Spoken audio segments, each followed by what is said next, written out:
여러분 안녕하세요. 병아리 소설가 레이크입니다. 긴급 속보를 알려드리겠습니다. 제122회 노벨상 2022년 노벨 문학상 발표가 10월 6일 목요일 저녁 8시에 있습니다.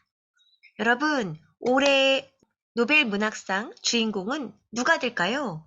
우리가 노벨상에 대해서는 많이 들어봤고, 노벨의 유언에 따라 상을 수여하고 있다는 걸 알지만, 사실 일반인의 입장에서 노벨 물리학상, 노벨 화학상 별로 관심 없잖아요.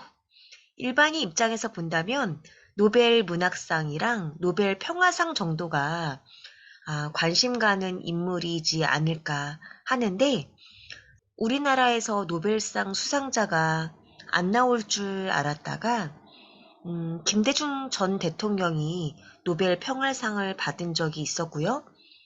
노벨 문학상 후보에 고은 시인이 몇 번 오르내리기도 했지만 현재는 좀 논란이 많이 있는 상태고, 노벨 문학상 후보를 공개하지 않고 있다는 거 여러분 알고 있으신가요? 50년 동안 이 노벨 문학상 수상 과정이나 후보자에 대해서 50년간 비밀이 유지된다라고 합니다. 그래서 많은 사람들이 추측만 하고 있고요. 올해 수상자가 누가 될지에 대해서 매년 사람들의 베팅이 있다고도 들었습니다. 자, 그러면 노벨 문학상 후보 궁금하지 않으신가요? 노벨 문학상 후보는 이제 매년 10월 초에 여러 작가들이 물망에 오르고 있는데요. 무라카미 하루키가 항상 1순위로 올라오고 있네요. 와, 하루키가 노벨 문학상을 타면 저 역시 축제가 될 것 같습니다.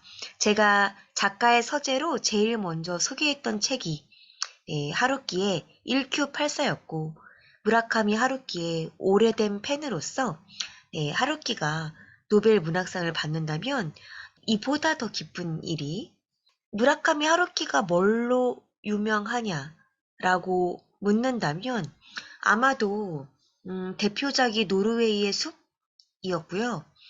그 다음에 태엽 감는 새, 해변의 카프카, 이런 작품들은 여러 가지 수상 대상에 오르내렸던 작품이죠.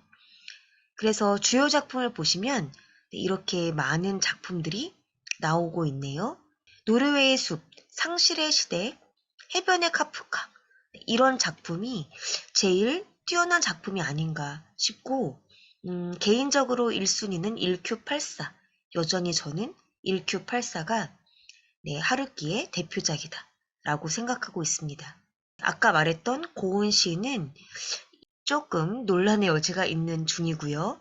은국이와 시응호, 케냐에서 유명한 작가라고 합니다. 아프리카를 대표하는 작가라고 들었고요. 스베틀라나 알렉세이비치, 이름 어렵다. 네, 우리로서는 잘 못 들어본 사람인데 10년 넘게 집필한 체르노빌의 목소리, 1997년 처음 출간되었고, 이거 보니까 알겠는데요. 체르노빌의 목소리는 들어본 적이 있네요. 그 작가가 스베틀라나 알렉세예비치인 줄은 몰랐지만요. 지금 주요 작품으로는 체르노빌의 목소리 어떨지 모르겠네요. 다음 조이스 캐롤 오츠. 살아있는 미국의 작가들 중 가장 뛰어난 작가 중 한 명이고 최고의 여성 작가라는 평을 듣는다고 합니다. 주요 작품에 그들, 좀비, 한국에서는 영화감독 박찬욱 추천으로 이게 나오기도 했네요. 데디 러브, 여자라는 종족. 네, 부끄럽지만 한 번도 못 읽어봤어요. 그 다음, 요온 포세, 노르웨이에서 태어난 작가라고 하고 있고요. 자, 주요 작품을 볼까요? 주요 작품은 오누이, 이름, 기타맨, 이런 작품들이 있었네요. 밀란 쿤데라, 체코에서 태어난 작가고요. 밀란 쿤데라는 많이 들어보셨죠? 농담이라는 작품, 참을 수 없는 존재의 가벼움, 농담, 불멸, 향수, 네, 생은 다른 곳에 이런 작품들이 있는 작가. 아도니스. 이 사람은 시리아 북부에서 태어난 사람이고 주요 작품으로는 바람 속의 ip새들 이런 게 있다고 합니다.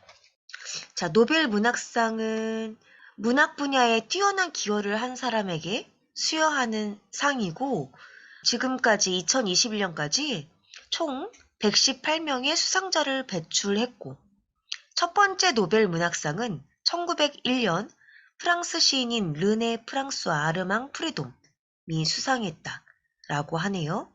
지금까지의 수상자 국적은 이와 같고요.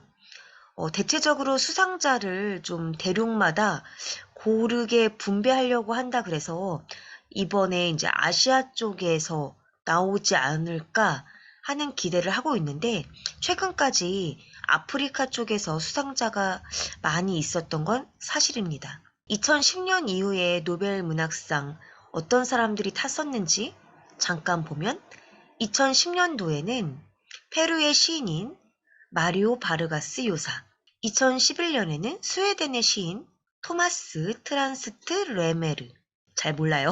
2012년, 이 사람부터 아네요. 중국의 소설가 모엔, 붉은 수수밭, 이거는 읽어봤고요. 2013년에 캐나다의 앨리스 먼로라는 소설가, 현대 단편소설의 대가라고 하네요. 행복한 그림자의 춤. 2014년 프랑스 소설가 파트릭 모디아노, 어두운 상점들의 거리. 2015년 스베틀라나 알렉시에비치, 전쟁은 여자의 얼굴을 하지 않았다. 체르노빌의 목소리. 아까 체르노빌의 목소리 그 사람이 올해 유력한 작가가 아니라 이미 2015년에 탔군요. 체르노빌의 목소리 언제 들어봤나 했는데 그랬었군요. 2016년 미국 가수 밥 딜런. 미국 노래에서 새로운 시적 표현을 창조해냈다. 제가 알기로 밥 딜런이 수상을 완곡하게 거절했다라고 들어서 또 한 번 화제가 됐다고 들었었고요. 2017년 일본계 영국인 소설가 가즈오 이시구로 정서적 힘을 가진 소설을 통해서 유명해진 작가고 남아있는 나날. 2018년, 2019년으로 수상자 선정을 연기해서 2019년에 2명의 작가가 탄생했네요. 폴란드의 올가 토라르추크, 네, 그리고 오스트리아의 페터 한트케, 2020년에 미국 시인인 루이즈 글릭, 2021년에 작년에 탄자니아 출신의 압둘라자크 구르나. 그래서 앞으로도 계속 아프리카 쪽으로 가던가 이번에는 아시아가 아니겠느냐 하는 얘기가 나오고 있습니다. 저도 올해 하루키가 받으려나? 라고 생각을 했는데 저와 똑같은 예상을 한 기사가 이런 게 떴더라고요. 하루키, 올해는 노벨 문학상 탈 수 있을까? 라고 하면서 무라카미 하루키의 그 노벨상 수상을 점친 신문 기사가 나오기도 했더라고요. 그리고 이제 도박사들의 예측은 하루키에게는 그렇게 높진 않다. 수상권에서 좀 멀어진 거 아니냐 하는 얘기들이 나오고 있었고요. 그럼에도 불구하고 하루키는 계속 점쳐지고 있는 카드죠.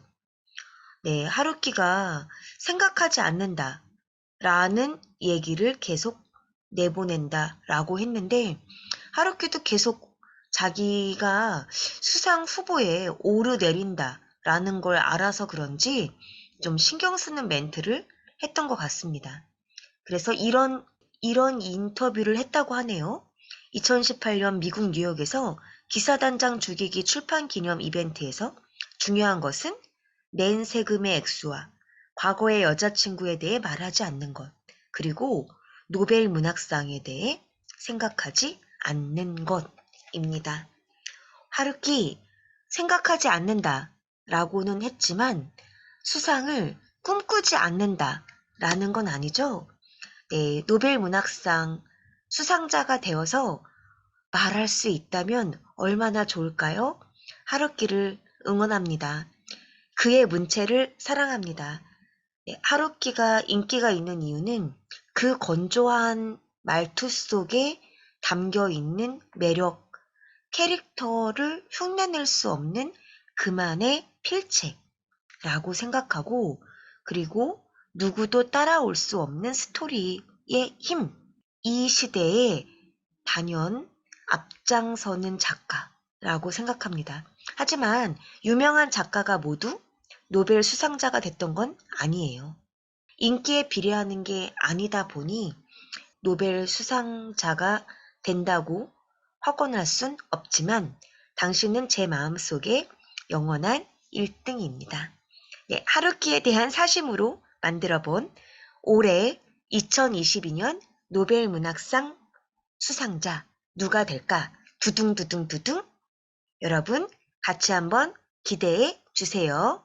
10월 6일 오후 8시입니다. 오늘은 끝.